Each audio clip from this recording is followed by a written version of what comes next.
Happy Saturday mga ka-TJ friend! Ayan, nakaready na po yung ating mga sangkap sa ating pagluluto. At tayo'y magluluto ng munggo.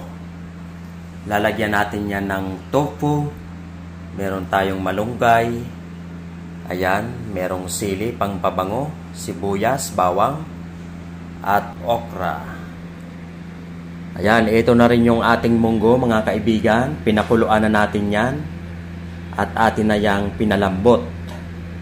Kaya magsisimula na tayo sa ating pagluluto.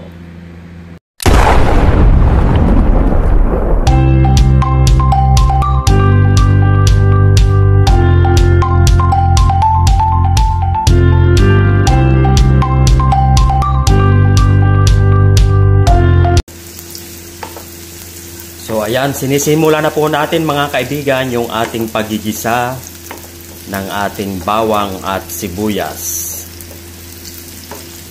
Antayin lang natin yan na mag golden brown.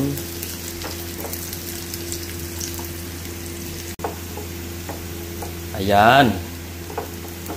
Napakabango na mga ka-TJ friend. At dahil golden brown na yung ating bawang at sibuyas, ililipat na natin yan sa ating munggo mga kaibigan.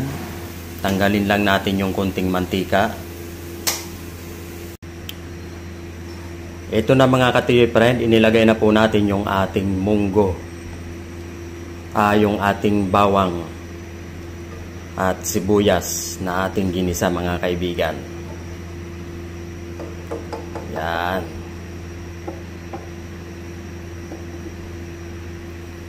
Taktakan lang natin yan ng konting paminta.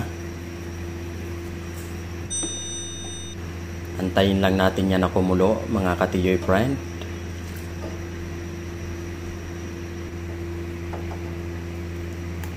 Atin na pong ilalagay mga kaibigan yung ating okra. Ayan. Tapos yung ating tofu, hiniwa na po natin yan sa maliliit na cubes. Tapos ilagay na rin po natin yung ating green chili. Yan. Tsaka lagyan natin yan ng kalahating chicken cubes. Yan. Masarap na naman yung ating ulam mga ka-TJ friend.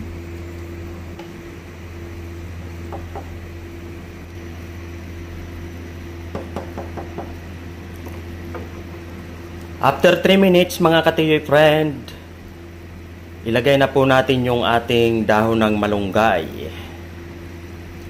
Masustansya. Yan.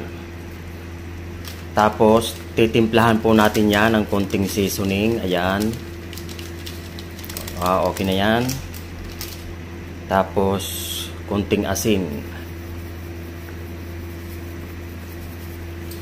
Okay. Yan. Haluin lang natin yan. Ayan, luto na mga kaibigan ang ating ulam. Ang ating munggo. Ayan. Kain na po tayo habang mainit pa ang ating sabaw.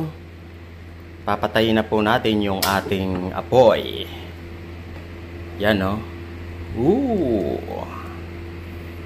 Thanks for watching.